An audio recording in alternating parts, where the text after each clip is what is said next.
नमस्कार, मैं बुलंद शर्मा। तस्वीर हरियाणा के करनाल में पड़ने वाली विकास कॉलोनी की है। तस्वीरों में देख पा रहे हैं गाड़ी जिसके शीशे चकनाचूर है और ये गाड़ी है नजदीकी गांव रावर के जो सरपंच है उनकी ये गाड़ी है। उनके ऊपर लाठी डंडे बिंडे इस गाड़ी पर बरसा दिए जाते हैं और गाड़ी चकनाचूर कर मौके से फरार हो जाते हैं। ऐसा पहली बार नहीं हुआ, दूसरी बार इन सरपंच की गाड़ी पर हमला हुआ है और फिलहाल सरपंच मौके पर मौजूद है। उनसे भी जानने का प्रयास हम जरूर करेंगे, क्या पुरानी दुश्मनी क्या है और भी बहुत चीजें उनसे भी जानने का प्रयास भी हम जरूर करेंगे। तस्वीरों में बने रहिएगा। तस्वीरों में देख पा रहे हैं सरपंच हमारे साथ मौजूद है, पूरी जानकारी उनसे जुटाने का प्रयास कर लेते हैं। तस्वीरों में बने रहिएगा। रात 9:45 के लगभग मैं अपने ऑफिस से यहाँ से बाहर आया।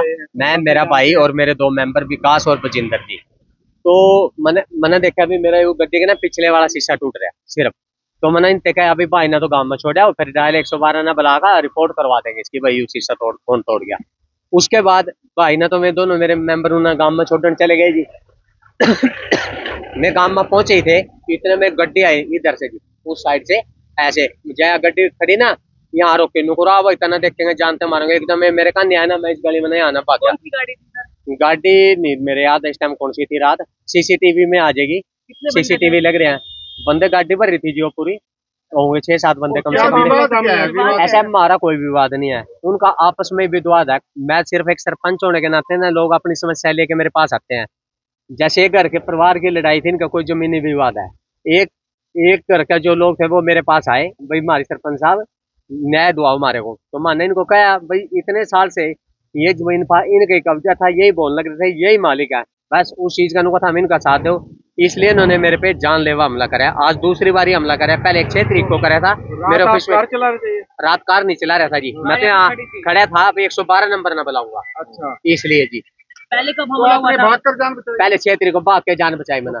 6 जुलाई को 6 जुलाई नहीं, रात 8 को भाग के जान बचाई मैंने। और 6 तो मैं ऑफिस से बाहर ही नहीं निकला और जो मैं बाहर ले गया मेरे को जान से मार देते। दूसरी वारदात हो रही है। इसकी दरखास्त ऐसा है जी, पहले दिन तो डंडे सरिये सुरिये थे।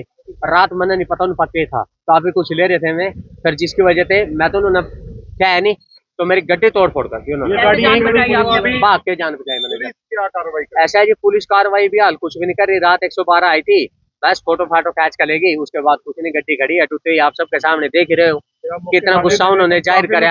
अब मैं एसपी साहब के पास पेश होऊंगा दोबारा से। नई गाड़ी ली थी 1.5 महीने ली। मैं यही मांग करता हूँ मेरे को न्याय मिले और जिन्होंने दोषी गणों को सख्त से सख्त कार्रवाई की जाए, ताकि नहीं फिर और लोगों के भी हौसले बुलंद होंगे गलत कार्य करने के लिए। गाँव के ही है, विकास कॉलोनी में रहते हैं। राजेश गोयल है, राजेश गोयल का भतीजा तनीश है, उसका भतीजा शुभम है, उसका लड़का वंश है और उनके दोस्त हैं।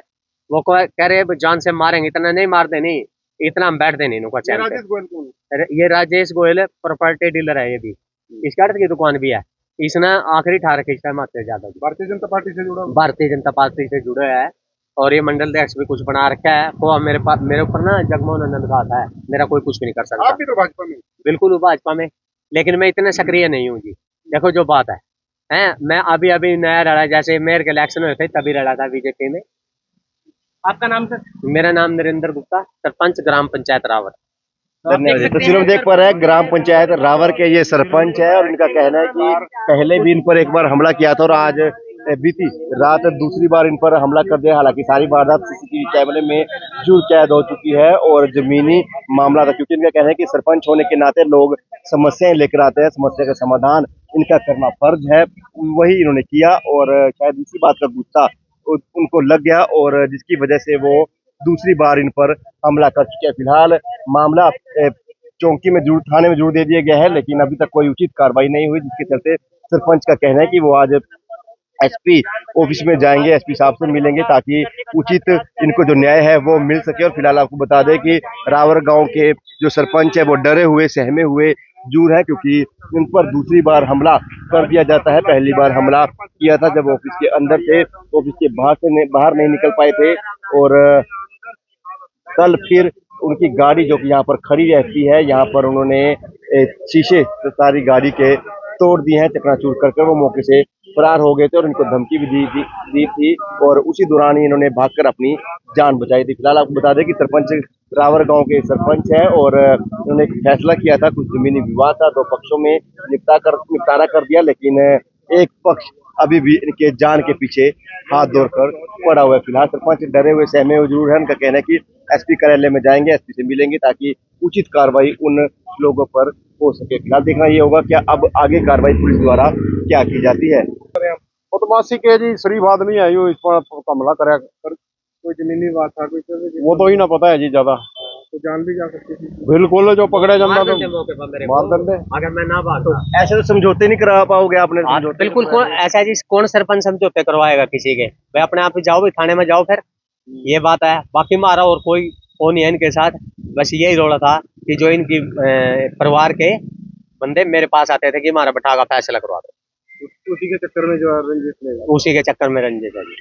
फिलहाल तस्वीरों में देख पा रहे हैं सरपंच है, उनकी गाड़ी पर दूसरी बार हमला कर मौके से फरार हो जाते हैं और पिछले दिनों भी वो हथियार लेकर मौके पर पहुंचे थे और सरपंच ऑफिस के अंदर से बाहर नहीं निकले और सरपंच का कहने का कि वो बाहर निकले तो उनकी जान भी वो ले सकते थे। फिलहाल कल फिर उन्होंने धमकी दी, सरपंच ने इस गली में भागकर अपनी जान बचाई और सरपंच की गाड़ी को जो चकनाचूर है वो कर मौके से फरार हो गया। हालांकि डायल 112 को सूचना जरूर दे दी गई है, उन्होंने अपनी ड्यूटी कर ली, लेकिन अभी भी कोई उचित कार्रवाई है जो सरपंच चाहते हैं वो नहीं हुई और वो आज एसपी कार्यालय में जाकर एसपी से मिलेंगे और उचित कार्रवाई की मांग भी उनके द्वारा की जाएगी। ऐसी तमाम जानकारी के लिए हमसे जुड़े रहिएगा, चैनल को भी लाइक और सब्सक्राइब जरूर कीजिएगा।